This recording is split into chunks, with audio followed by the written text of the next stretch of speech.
Oh, well, thank you very much, everybody, for participating this evening. It's really nice to have your presence and to hopefully discuss some of the work that we've been doing that has really involved the public to help our cancer research. So I'm a senior research fellow based at the University of Bristol and working in the Cancer Research UK Integrative Cancer Epidemiology programme. So I want to talk a little bit about the work that we do. Gareth's given a really nice introduction to what epidemiology is, which saves me a job for people who aren't familiar. So here within the Cancer Research UK Integrative Cancer Epidemiology programme, we're really interested in understanding how to prevent, predict and treat cancer.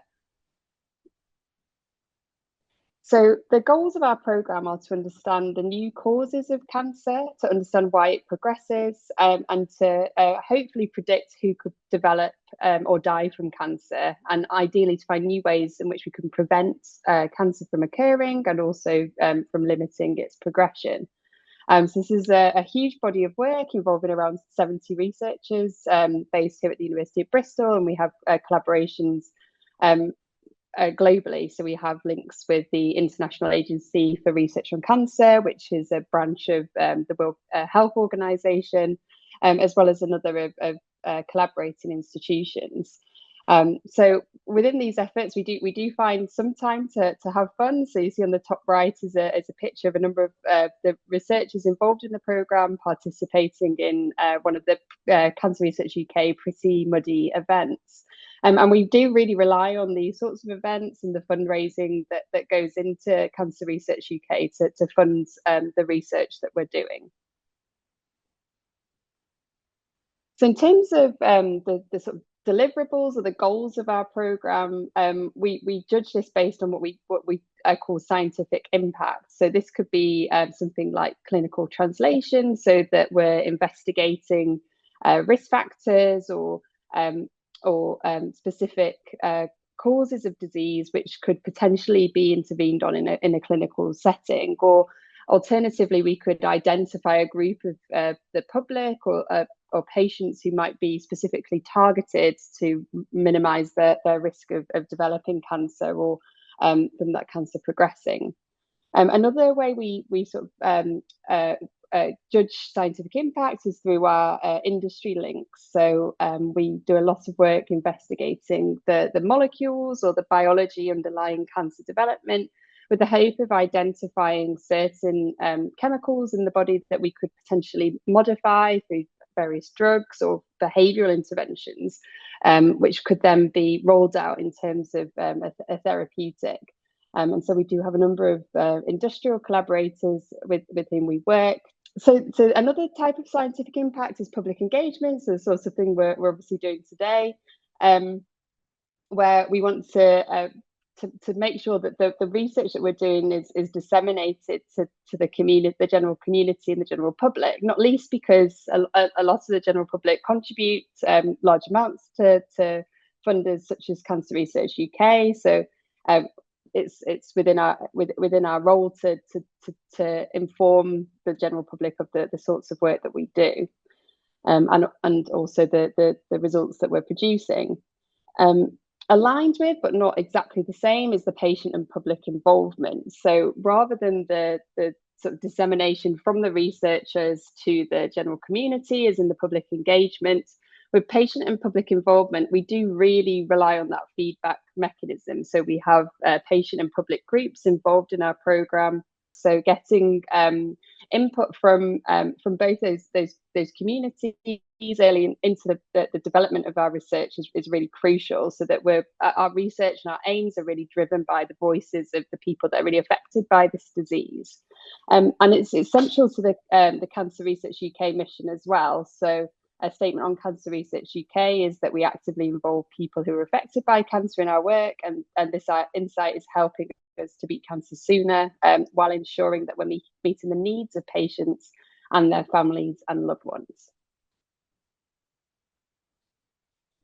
So I wanted to give you a little bit of a flavour of the types of patient and public involvement and engagement that we do as part of our CR UK programme. So it really is at the heart of the work that we do.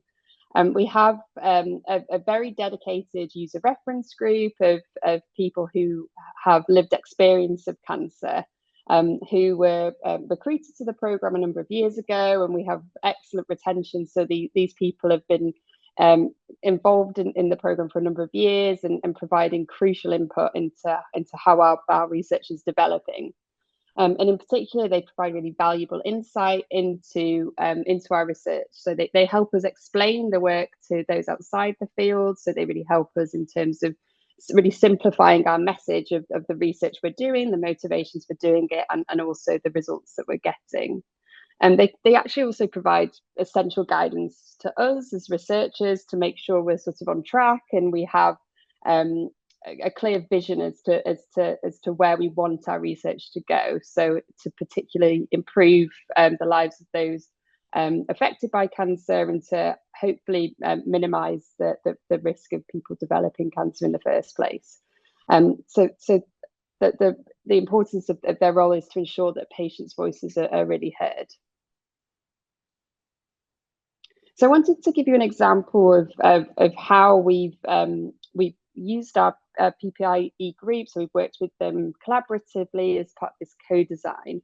And so our Cancer Research UK programme that I mentioned, so this is the Integrative Cancer Epidemiology programme, undergoes a renewal every few years. So we were very lucky to have been funded for the last 10 years by Cancer Research UK, and we're just in the process of renewing for another 5 years.